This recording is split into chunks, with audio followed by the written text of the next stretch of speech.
In my last video on this topic, I went over in great detail the number of pedophiles that are being arrested who are educators, and in particular the ones who have been known to be advocates for the LGBTQ kids in their schools. And if you haven't seen that video, you should definitely watch it as well. I will put it in the cards at the end of this video and link it in the description in my other mediums. And while them being pedophiles alone was important, it was also important to note how many of them were also advocating for more LGBTQ curricula in schools to be introduced at younger and younger ages. And now I'm going to be going into even more information that has recently come to light on the kinds of people who write these curriculums and what their real beliefs are. In my last episode, I went over the arguments of Alden Binag, an educator, meaning substitute teacher in Hawaii, who was recently arrested and admitted to having sex with a 13-year-old boy who was one of his students. He was recording these activities and sharing them with other pedophile teachers. Here you can see he's making a very common argument, specifically to suggest that basic sex ed is not in any way grooming. The pedophile teacher also made more arguments that you read all over the place when the left discusses this issue, suggesting that, if you want people to be ignorant about sex, it's because you're a pedophile. That's a really common thing, or to suggest that somehow conservatives are projecting, and that actually the real problem is that conservatives are the pedophiles. But the idea is that they're trying to suggest that they're trying to protect children with this kind of education.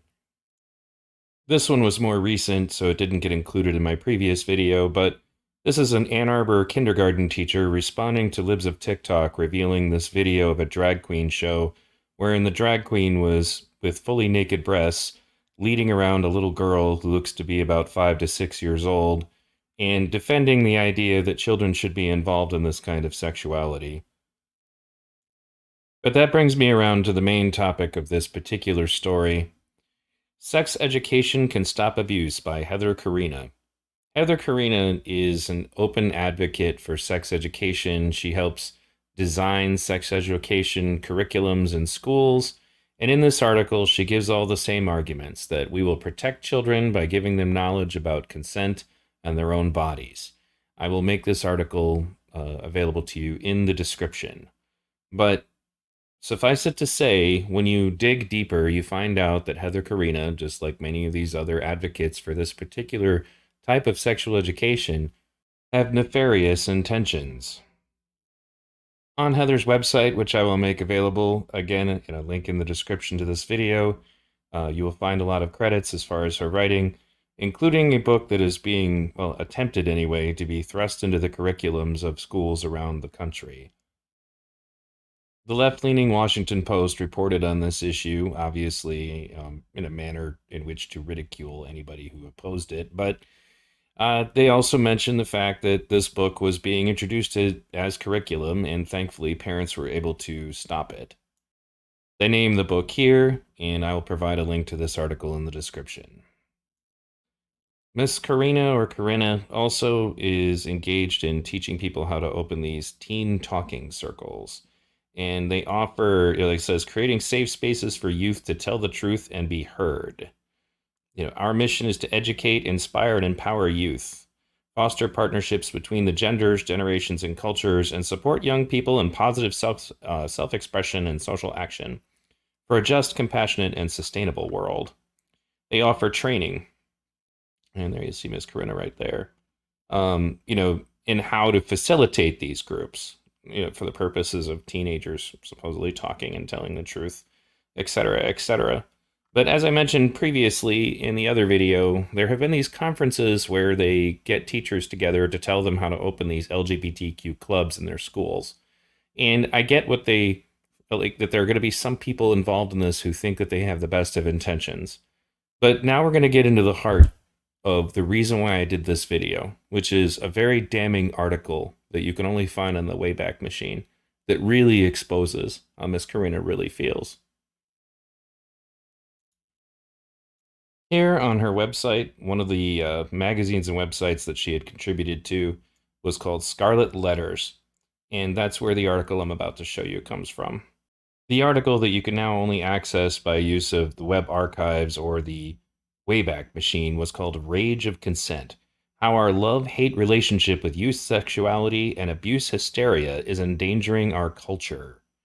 I'm going to go ahead and go over some specific quotes from this article. It's actually very long. I mean, it almost like she very clearly had a lot she wanted to say on this topic, and a great deal of it. I mean, there's just no context in which you could make it any better. But for those who will inevitably accuse me of taking her out of context, I will provide the link to the full article in the description of this video. Over the last 100 years, puberty has steadily begun earlier, yet we have legally and culturally extended the age of childhood later and later. Hypersexualized imagery of young adults and teens is increasingly more pervasive and overt, not just in pornography, but in mainstream advertising. As I underline here, meanwhile, we criminalize and make taboo adult-teen sexual interchanges and relationships more and more. Many think of such relationships as child sexual abuse, and legally they are considered statutory rape, or at the very least contributing to the delinquency of a minor. We now even criminalize peer relationships and interchanges when one of the teens involved is under the legal age of consent, even when the age disparity is only 1 year. Now, I really want to emphasize what I have, underlined here, but this should basically kind of show you what the rest of this is going to be about. Here's more. To state that a person of any age has no right to make choices regarding their own bodies, as is developmentally appropriate for each individual, is alarming. So, at this point, no age limit, just to suggest that anybody of any age, has no right to make choices with their own bodies that might include, say, having sex with an adult, that's oppressive. Anyway, she goes on to say that sentiment in of itself likely puts them in more danger. Remember what we said earlier about the convicted pedophile from Hawaii, who was a teacher who literally made this exact same argument, and creates far more negative environment for their sexual and emotional relationships than a consensual relationship with an adult or peer could possibly do. So here we go, once again suggesting that children can consent. She went on to detail, a poll that they did of the people who read the Scarlet Letters, which was her website that was the precursor to Scarletine, that apparently 40% of the people who read her website, which she brags about how many people are using, were people who had had sex with adults. Now, this is a quote with her basically quoting someone else who had responded to their inquiries. They identified themselves as Dissident, 32 years old, who is attracted primarily to teen women, reminds us that, quote, minor attracted adults of every attraction base have existed throughout human history, just like homosexuals and intergendered individuals, and like the latter two, the former were highly regarded in a sex-positive and more socially enlightened societies in the past, particularly as mentors and teachers of youths. Let that sink in for a second, particularly as mentors and teachers of youths. And also to the suggestion that being minor attracted is just like being homosexual or intergendered.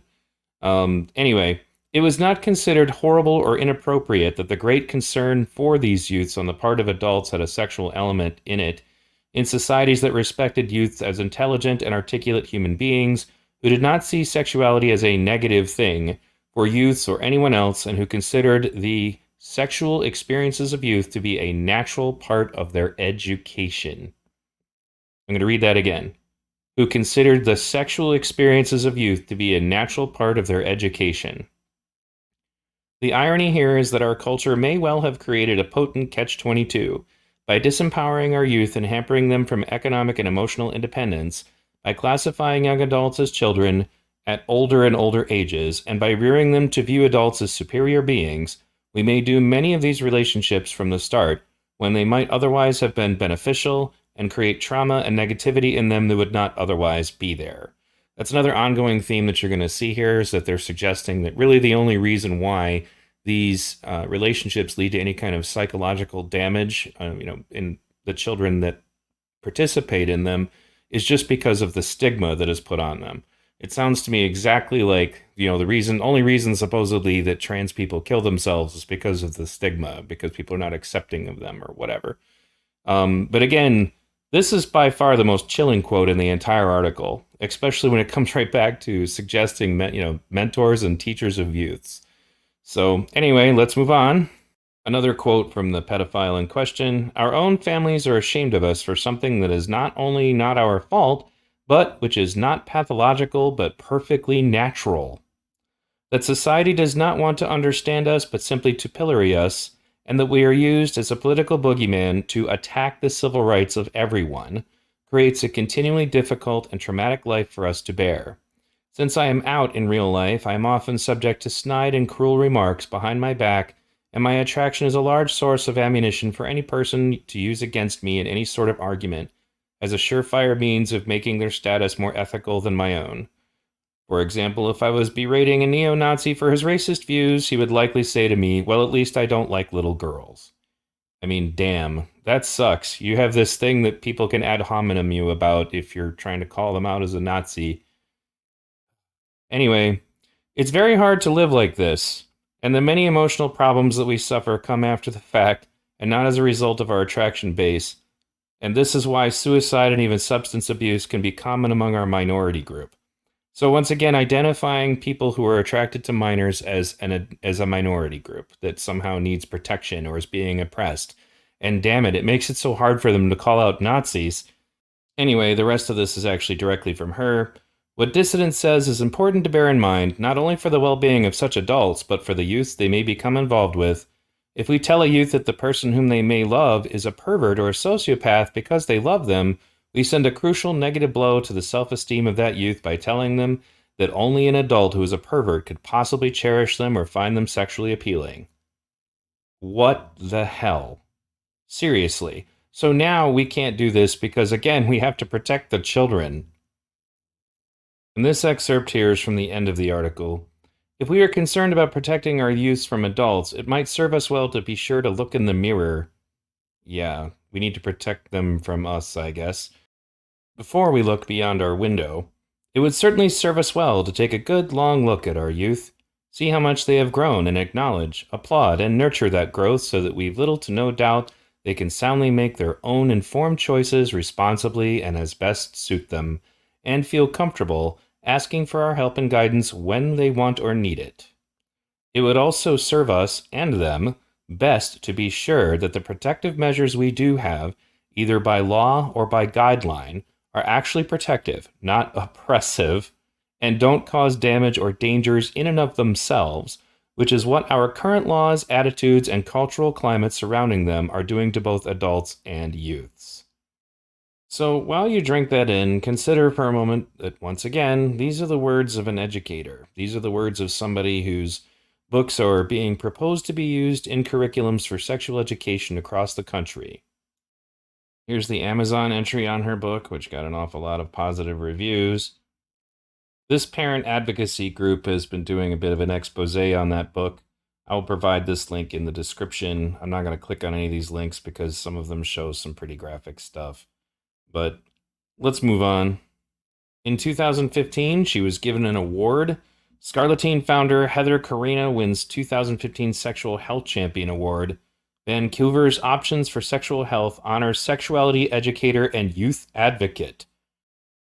When the popular sex education website Scarleteen got off the ground in the dark ages of the late 1990s, its founder and director decided to stop working as a Montessori kindergarten teacher. That's right, the woman who wrote the words that I just shared with you was a kindergarten teacher. I thought at the time I was making this big decision between being a teacher and not being a teacher, Heather Corinna told the Georgia Straight by phone from Behan Island, Washington. Then, I think, a couple years into this, the joke was on me, because this is what I do all day. I just have a really big classroom. Next Thursday, February 12th, Corinna will be in Vancouver to accept the 2015 Sexual Health Champion Award from Options for Sexual Health, the nonprofit formerly known as Planned Parenthood Association of British Columbia. The 44-year-old sexuality and sexual health educator and youth advocate who identifies as queer and uses the pronouns they will give the keynote speech. Of course she will. So ask yourself for a moment how somebody gets, given an award and the whole time they're basically being revered as a sexual educator, and their views include the idea that we should just normalize children and adults having sex. and that somehow that just nobody knew about it. The really ironic thing about this is that the article that I just read to you earlier was given to me by somebody during the course of an argument over on this topic. And I just kind of remembered Sun Tzu saying, never interrupt your opponent when they're making a mistake. I'm going to be sharing that article far and wide now, and I would ask you to do the same. But this is some excerpts from Scarletine. As you can see, it's all just kind of packaged to look like kid-friendly, school curriculum material, and it's not. You know, and what really bothers me about this is that I'm not even opposed to sex ed. I do believe that parents should have a good, communicating relationship with their children on the topic. I just don't trust other adults to get involved.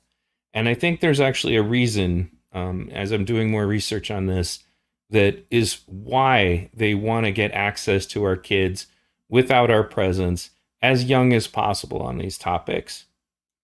In my next video on this topic, I'm going to talk about imprinting, and more specifically, the work of John Money. John Money was mentioned in Matt Walsh's documentary, What is a Woman?, as being one of the founders of the modern gender identity theories. He also believed that children were imprinted at a very young age in such a way that would seriously impact their sexual preferences. And you could ask, well, does anybody still follow this guy even after it was revealed that he did some horrific experiments on children? And then I came across this. On the website for the University of Central Florida, what is gender identity and other questions you may have. This resource, created with the UCF faculty and staff expertise in honor of Pride Month, is the second in a 3-part series about sexuality and LGBTQ plus history, allyship, and gender identity. And it says here that gender identity as a concept was popularized by John Money in the 1960s. He founded the Gender Identity Clinic at Johns Hopkins University and formulated, defined, and coined the term gender role, and later expanded it to gender identity/role. We'll get into more of this in my next video, and thank you guys for tuning in today. Please share this video. This information might actually be one of the most it's just the most important thing I've done on YouTube. So I really need to get this information out there, specifically that article, because this person is still involved, in creating curriculum for kids and is pushing for, the curriculums to be younger and younger, basically just to be given to younger and younger kids. So please share this video, guys. Share it far and wide. Thanks again for tuning in, folks. Again, if you haven't watched the other episode that I did on this topic, I'm going to go ahead and put that in the cards here. And thank you guys for supporting me. I'm still looking for patrons on Patreon. You can support me on PayPal, etc., etc.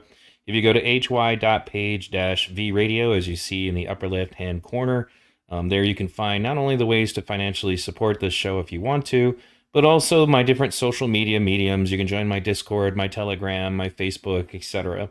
And actually, a lot of the detective work that went into this episode went on in the Discord channel, so you guys can actually interact with me as I'm putting together content. I really appreciate it. I don't make a ton of money from this. I'm not actually looking to do so, but if you can help, I would appreciate it. And thanks again for tuning in.